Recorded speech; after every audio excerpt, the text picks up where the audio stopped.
제가 아침에 그 아이들을 데리고 오면서 흥미로운 노래 하나를 들었어요. 처음 들었던 노래인데 1부터 10까지 하는 노래예요. 노래 내용은 1초 만에 태어나 200원을 주었고 3개탕을 먹고 4가 뭐지? 400원 주는 건가요? 400원을 주어서 오락실에 갔다가 6이니까 6개장을 먹었고 7층에 올라가서 떨어져서 팔다리가 부러져 9급차를 타고 갔다가 10초만에 죽었네. 뭐 이런 내용이에요. 그래서 야, 이게 부활절 아침에 이런 노래를 들으니까 굉장히 좀 참 흥미롭기도 하고 당황스럽기도 하고 그랬어요. 내용의 초반부는 좋죠. 태어나서 200원도 줬고, 400원도 줬고, 삼계탕도 먹고, 오락실 가서 놀기도 하고, 육개장도 먹고, 좋다가 갑자기 난데없이 뜬금없이 실증에서 떨어져서 결국 죽게 되었는데, 이 노래를 왜 지었을까? 아이들한테 물어봤더니 출처는 잘 몰라요. 누가 어떤 의미로 지었는지는 모르는데, 들으면서 생각되는 게 그런 거예요. 야, 이 인생이 참 허무하다 싶은 생각. 순식간에 가잖아요. 순식간에 왔다가 1초 만에 태어났잖아요. 순식간에 왔다가 순식간에 가버렸어요. 10초 만에 죽어버렸어요. 뭔가 되는 것 같아요. 와, 돈 주었다. 아, 좋다. 그런데 가버렸어요. 인생 무상이 막 느껴지는 그 노래를 보게 되면서 야, 이 부활절 아침에 아이들한테 이런 노래 들은 것도 뭔가 의미가 있는 것 같다 싶은 생각을 해봤던 게 제가 오늘 시작하는 제 도입을 제가 이렇게 만들었기 때문에 그래요. 세상에서 가장 어려운 일이 결국 마음의 평안을 유지하는 건데 왜 그러냐? 경제, 건강, 사랑, 관계, 돈, 집 문제, 우리 가운데는 산적한 문제가 너무 많아서 인생 참 쉽지 않다라고 하는 시절을 우리가 살고 있기 때문에 그래요.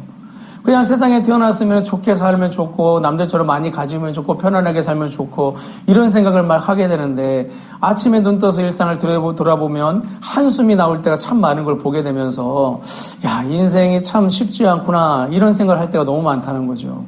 그래서 아까 그 1초부터 10초까지의 10까지의 그 노래를 듣게 되면서 우리가 정말 우리 스스로의 힘만으로 살려고 하다 보면 어쩌면은 정말 살아가면서 정말 더 허망함을 느낄 수도 있지 않을까 이런 생각을 또 해보게 돼요. 때로는 뭔가가 좋은 일이 펼쳐지는 것 같다 하더라도 인생은 날마다 좋은 일만 있는 게 아니니까 극한의 어려움이 닥쳐왔을 때 또 그런 마음이 들을 수도 있겠고. 그래서 어떤 분은 그런 얘기를 하더라고요.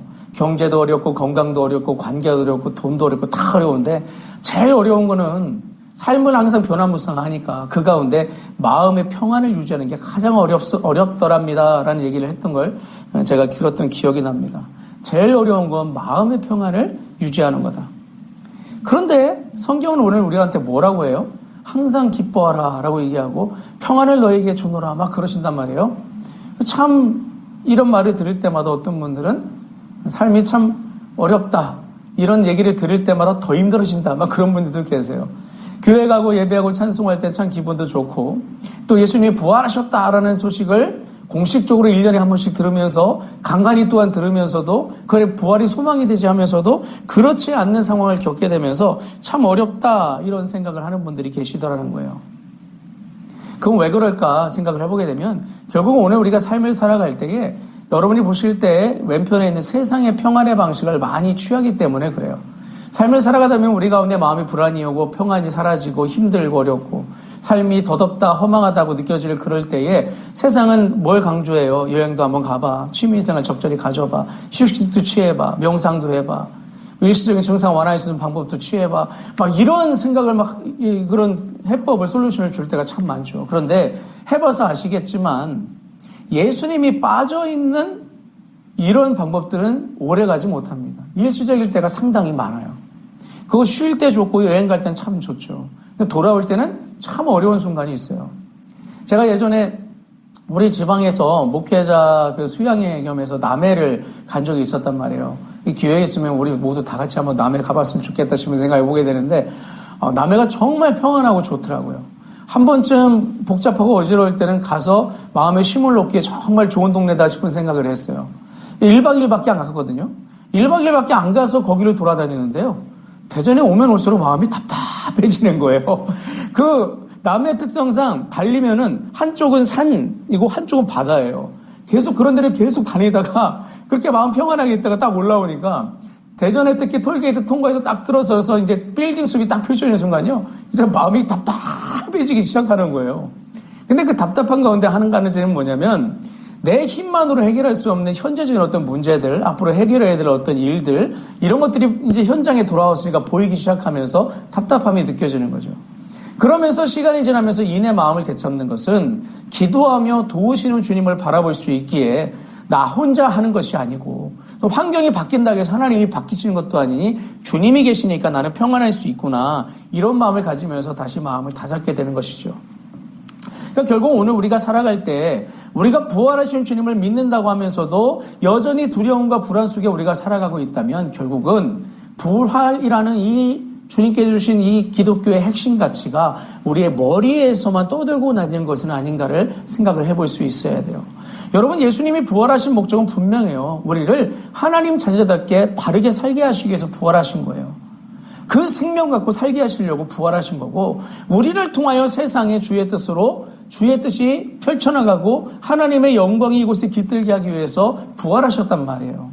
그럼 먼저 우리가 세상에 나가서 빛과 소금으로 부활의 영광을 전하는 그런 전달자로 살아가려면 우리가 먼저 그걸 누려야 되는데, 오늘 우리가 부활이라는 단어에 있어서 그걸 마주할 때 그렇지 못한 상황이 얼마나 많은가, 이런 생각을 해보게 될 때 오늘 이 부활의 아침에도 부활절이라는 이 놀라운 기독교 절기를 맞이하면서 단순히 절기가 주는 이미지에 취할 것이 아니라, 그렇다면 오늘을 기점으로 우리가 한 해의 끝자락을 향해 달려갈 때 어떤 마음으로 살아가야 될까를 한 번쯤 생각해 봐야겠다, 그런 생각을 해보게 되었습니다. 그런 면에서 오늘 이 본문이 우리 가운데 주는 교훈은 더없이 중요하다, 이런 생각을 해보게 돼요. 자, 본문은 이제 예수님께서 부활하신 그때의 일을 이야기를 하고 있죠. 부활하신 예수님께서 첫 번째 만났던 사람들이 누구냐면 여인들이다라고 마태는 보고하고 있습니다. 그 여인들을 만나서 예수님께서 뭐라고 하셨어요? 평안하냐 하셨어요. 여러분, 근데 이상하지 않으세요? 예수님께서 여인들을 만났는데 평안하냐 하셨어요. 이게 맞는 말일까요? 여인들 상태가 지금 평안해요? 말장난하는 것도 아니고 지금 고통이 얼마나 심했는데 예수님 돌아가시고 다 무너진 것 같고, 그래가지고 아리마대 요셉이 예수님 시신을 장례 치렀잖아요. 그런데 시간이 촉박해서 안식일법 이런 것 때문에 시간이 촉박해가지고 제대로 예수님 시신을 걷어서 뭐 닦고 거기다가 기름 바르고 할 만한 여지가 없었어요. 사실 좀 급박해가지고 제대로 못할 가능성이 크단 말이에요. 그러니까 여인들이 그나마 예수님께 뭐 발라드리고 하려고 가지고 왔는데 시체도 없어졌네? 마음이 얼마나 힘들겠어요. 그 상황에 딱 나타나셔가지고 무슨 서프라이즈 쇼 하시는 것도 아니고 나타나셔서 평안하냐 하면은 생뚱맞을 수가 있어요.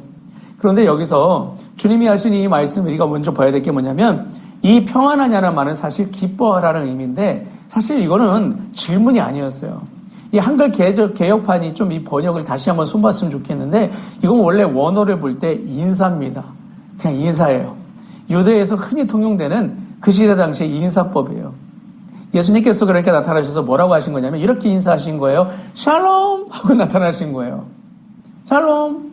오늘 미국식으로 하면 하이 하면서 이렇게 나타나신 거죠. 샬롬, 평안, 기뻐해 하고 나타나신 거예요. 근데 그것도 사실 마음에 살짝 와닿진 않지만, 그래도 주님이 살아나셨으니까 여인들은 보고 순간 기쁨이 탁 터져나올 수 있죠. 그런데 주님께서 여기서 기뻐하라라고 하신 이유는 궁극적으로 뭐냐면, 너희들 지금 상황 보게 되면 로마 제국 건재하고 또 사내들인 공의에도 건재하고 여전히 주변에 너희들을 향한 위협과 압박이 상당해서 너희들이 내가 다시 살아난 것만 가지고는 기뻐할 수 없겠으나 이제 기뻐하고 즐거워하고 평안을 누릴 만한 근거가 충분히 마련되었으니, 그 이유가 있으니 이제 기뻐하며 살아라. 너희들이 그렇게 하고자 하는 마음만 가지면 너희들 마음이 안정되어서 진정한 기쁨을 누리며 사명의 길을 걸을 수 있을 것이다. 이 말을 선언하시기 위해서 먼저 주님이 샬롬 하고 나타나셨단 말이에요. 이 기뻐하라 라고 나타나신 거예요. 그러면 여러분, 여기서 우리가 이것만 보게 되면 좀 이해가 안 갈 수 있어요. 도대체 뭘 가지고 기뻐하라는 거냐. 그래서 마태는 주님께서 여기서 평안하냐라고 말씀하셨던 이 의미를 뒷받침하기 위해서 세 가지의 해석을 내놓았는데요. 첫 번째는 뭐냐면, 이 본문에 보게 되면 천사가 등장을 하죠. 천사가 등장을 했는데 뭐라고 써 있냐면, 돌을 천사가 굴려냈다. 그리고 그 위에 앉아있다 써 있어요. 먼저 그 위에 앉아있다는 것을 한번 보겠습니다. 그 위에 앉아있다. 자, 이 문은 뭘 가둬놨던 거예요? 돌문을, 굴을 가둬놨던 거잖아요. 돌문이에요. 돌이지만 사실 그것은 문 역할을 했던 거예요. 무덤의 문 역할. 근데 그 무덤 문이 열려있고 그 위에 앉아있다. 고대 세계에서는 어떤 것을 가르는 문 위에 앉아있으면, 누군가가 앉아있으면 그것을 승리로서 의미했어요. 그것도 어떤 승리냐? 완전한 승리. 거기다가 돌이 굴려졌는데 천사가 그 위에 앉아 있어서 돌이 굴려졌다라고 얘기를 하고 있어요. 천사가 돌을 굴렸어요. 그런데 여러분 한 가지 생각할 거, 예수님은 부활을 하셨잖아요. 영광의 부활체가 되셨어요. 예수님이 돌을 꼭 굴려야만 나오실까요? 돌 안 굴려도 나오실 수 있어요. 그 근거가 요한복음에 나와요.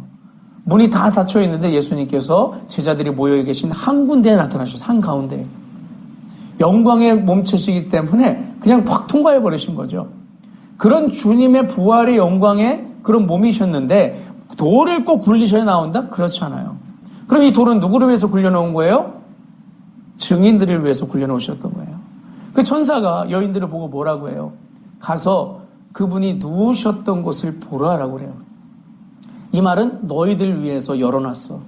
주님은 이미 부활하셨어. 여기 안 계시니 진짜 들어가서 한번 직접 봐봐라고 이야기를 했다는 겁니다. 그러니까 결과적으로 이것은 뭐냐면 이 돌을 옮겨놓고 천사가 이 일을 했던 것은 결국 주님께서 완전한 승리를 하셨고 완전한 언약의 성취를 하셨다라는 것에 대해서 선언을 하고 있는 겁니다. 그럼 오늘 우리가 여기서 분명히 기억해야 될 거, 왜 오늘 우리가 평안할 수 있느냐? 세상이 평안하지 못하고 힘들고 어렵고 불안과 두려움에 떨고 있는 것은 본래 왕이신 하나님의 왕자를 사탄이 찬탈하듯이 치고 들어와서 세상을 어지럽게 하고 있기 때문에, 죄가 관영하여서 죄의 영향력이 흘러가고 있기 때문에 세상이 어지럽고 힘든 거예요. 거기에 연약한 우리들이 거기에 휘말려서 그 힘듦을 계속 당하고 있는 거죠. 그럼 그걸 이기기 위해서는 어떻게 해야 될까? 모든 것을 이겨내시고 사망 것을 깨뜨리신 주님과 연합하는 길밖에 없어요. 가장 중요한 건 주님께서 우리를 올가매려고 하는 죄의 세력들을 무너뜨리셨다를 우리가 확실히 알아야 된다는 것이죠. 그것을 알 수 있을 때 오늘 우리는 믿음 안에서 든든히 일어설 수 있습니다. 그래서 결국 오늘 우리가 힘들고 어려운 상황 속에서도 그래도 내게는 평안이 있어, 나는 예수님 안에서 평안할 수 있어라고 확언하고 선포할 수 있는 것은 주님께서 사망 권세를 깨뜨리신 그것이 확실하게 드러났다. 완전한 승리를 하셨다. 그 승리는 오늘 내게도 유효하다라는 정신을 가져야 된다는 것입니다. 그 다음에 두 번째는 뭐냐면 이 부분이에요. 자, 오늘 본문을 보게 되면 이런 말이 있는 걸 보게 됩니다. 안식일이 다 지나고 안식 후 첫날이 되려는 새벽에 라고 써 있어요. 마태는 이 기록을 할 때 의도적으로 안식 후 첫날이라고 했어요. 그냥 이렇게 얘기해도 돼요. 뭐라고 얘기해도 되냐면 예수님이 죽으신 후 며칠 후라고 해도 돼요.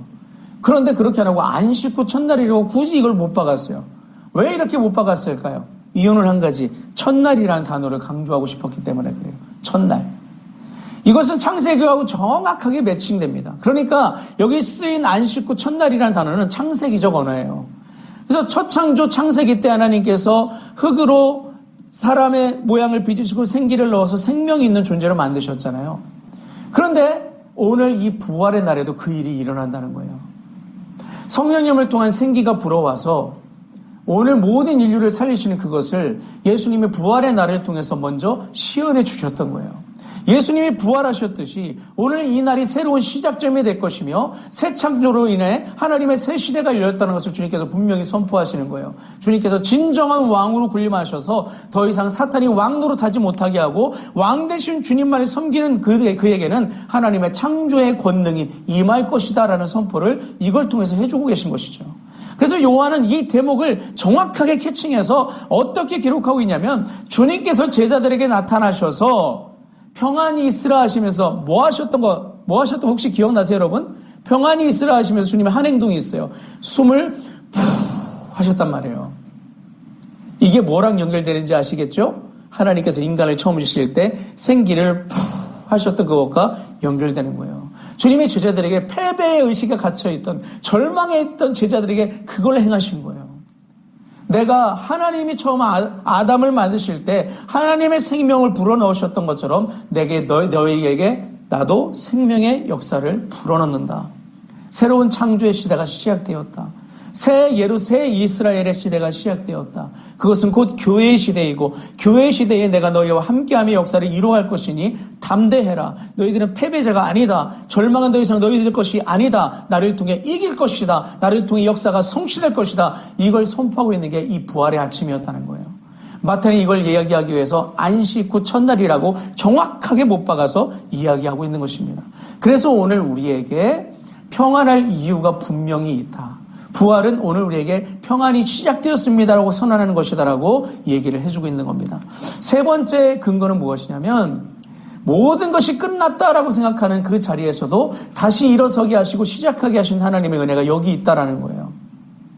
앞에서 두 번째에서 시작하는 것은 모든 판을 새롭게 만드신 하나님의 역사를 말씀하신 것이고, 두 번째, 오늘 지금 마지막 세 번째에서 시작을 바라보는 이것은 우리 측면에서 우리를 새롭게 하셔서 일으켜 세우신 하나님의 역사를 보게 하는 겁니다.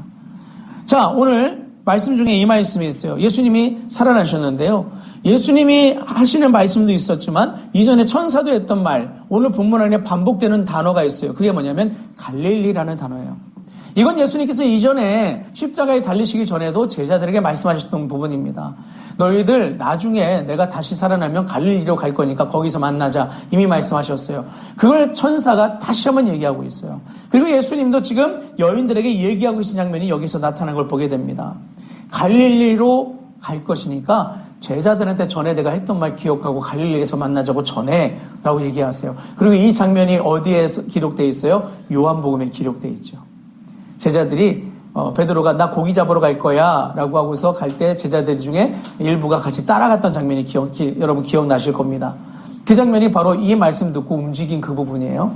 예. 제자들이 그래서 그때 거기 갈릴리 간 것은 패배의식에 다 때려치우겠어, 옛날로 가야지 간 게 아니에요. 예수님 만나려고 거기 갔던 거예요. 자, 그렇게 해서 갈릴리로 가자, 갈릴리에서 만나자 했어요. 그럼 왜 하필 갈릴리일까? 이유는 간단해요. 갈릴리에서 대부분의 제자들이 주님을 만났고 거기서 시작했기 때문에 그래요. 또한 예수님의 주요 사역지가 갈릴리였고 거기서 수많은 역사가 일어났어요. 누구 중심으로요? 예수님 중심으로.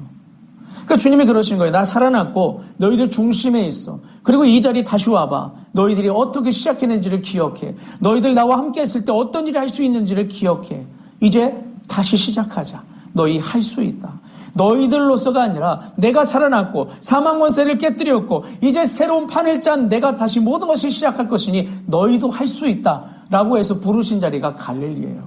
처음 사랑과 사명이 시작된 곳, 그곳에서 주님께서는 예루살렘과 십자가에서 혼란과 두려움을 안고 실패와 절망 가운데 있던 제자들을 부르셔서 은혜를 주시며 회복시키시며 재출발의 그런 선언을 하고 계신 것이죠. 이것이 바로 갈릴리로 가라에 담겨있는 의미예요. 그러니까 오늘 우리가 이 부활의 시대를 살아가며 은혜 시대를 살아갈 때 힘을 낼 수 있고 평안을 누릴 수 있고 기뻐할 수 있는 것은 결국 주님께서 오늘도 우리 가운데 성령님을 통해 함께 하시며 다시 할 수 있다는 용기 주시고 그 길을 인도해 주시기 때문입니다. 더 중요한 건 이미 주님께서 두 번째 봤던 것처럼 판을 다 짜놓으셨어요. 문제는 오늘 우리가 그걸 몰라서 자꾸 다른 판에 올라가니까 삶이 힘들고 어려운 거예요. 주님이 짜놓으신 새 시대의 새 판, 하나님이 역사하실 승리의 판 위에 우리가 올라서야 되는데 그렇지 못할 때가 너무나 많다. 그래서 부활의 진정한 의미는 죽음의 끝이 아니라는 선언을 우리가 붙들고 절망이 아니라는 주님의 증거 안에서 우리가 하나님이 지금도 시작하시는 새 창조의 역사 안에 우리가 들어가서 믿음으로 살아갈 수 있을 때 오늘 우리가 이 일이 가능한데, 그런데 그게 우리가 쉽지가 않다는 걸 삶을 살면서 너무 많이 느끼게 되죠. 그래서 마태가 본문 안에 아주 기가 막히게 우리가 어떻게 해야 될지 그 키까지도 여기다 넣어놨어요. 방향성을 줬는데 그게 뭐냐면 6절입니다. 그가 말씀하시던 대로 살아나셨느니라. 자, 말씀하신 대로 살아나신 부활의 현장에 두 부류의 사람이 있었어요. 여인들과 경비병들이 있었어요. 그런데 경비병들은 예수님이 부활하신 모습을 보고 어떻게 됐느냐? 4절 보세요. 지키던 자들이 그를 무서워하여 떨며 죽은 사람과 같이 되었더라. 생명력이 다 빠져버렸어요. 너무 놀라가지고 사색이 돼서 기절했든지 완전히 놀라가지고 자빠진 상태예요. 주님이 이들에게는 부활의 기쁨이 전혀 기쁨이 아니에요. 놀랍고 당황스럽고 불안하고 몹시 무서운 상태가 되어버렸어요. 근데 여인들은 뭐예요? 처음에는 두려웠지만 천사의 말을 듣고 기뻐했어요. 기뻐서 주님이 나타나시자 그 발 앞에 엎드려서 경배했어요. 신께 경배하는 그 모습을 그대로 보여드렸죠. 어떻게 이게 가능할까요? 경비병들은요, 예수님의 말씀과 무관했던 사람들이에요. 이들에게는 누구의 말이 더 마음속에 많이 닿아 있어요. 사내들인 공회원들의 그 말들이 더 마음속에 깊이 새겨져 있어요. 그들을 지배하고 그들에게 영향력 미치는 사람들은 사내들인 공회원 사람들이에요. 근데 그들이 이들에게 지키려 했는데 못 지켰고, 예수님 시체가 도난당하고 없어졌잖아요. 두려울 수밖에 없는 거예요. 그리고 뭔가 신비로운 그런 저기가 나타났잖아요. 서천사가 나타나서 이러고 있으니 두려울 수밖에 없죠. 자기들하고는 큰 연관이 없는 거니까. 그런데 여인들은 어때요? 예수님과 평소 관계가 있었어요. 관계가 있고 그 깊이가 대단했어요. 그러다 보니 그 말씀은 보통 말씀이 아니에요. 자신들의 중심에 심겨진 말씀이에요. 그리고 이미 수없이 많이 들었어요. 누가는 이걸 정확하게 이야기합니다. 그들이 예수님이 하셨던 말씀을 기억했더라라고 누가는 보고하고 있어요. 그 말씀이 떠올랐던 거예요. 그러니 이 상황이 기쁨과 감격으로 바뀌었던 거고, 그들은 도리어 뭘 얻었어요? 생명력을 얻었어요. 이전과는 패배의식 때문에, 두려움 때문에, 절망 때문에 움츠려있던 그들이 예수님의 부활 소식을 듣고 어떻게 했어요? 제자들을 향해 달려갔어요. 기쁨 가운데 달려가서 예수님이 부활하셨다라고 선포하잖아요. 그리고 여러 사람들의 위협이 막 있는데도 불구하고 그 자리를 떠나지 않고 함께 모여 기도하며 초대교회 영광의 시대를 여는 사람들이 되었어요.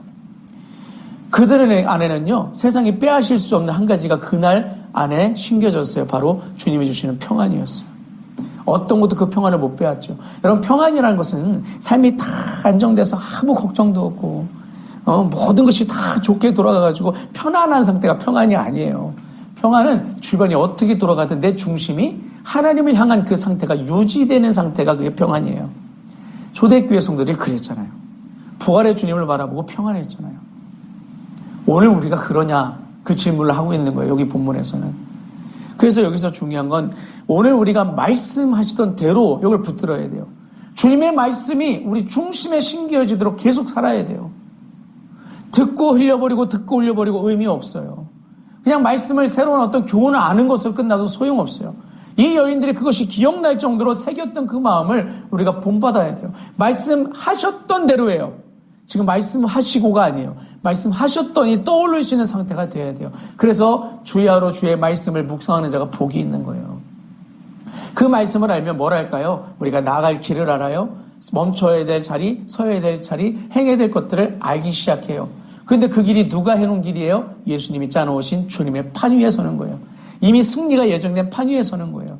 그러면 다 시작할 수 있고 주의 은혜로 마무리할 수 있고 열매를 맺을 수 있다는 것이죠.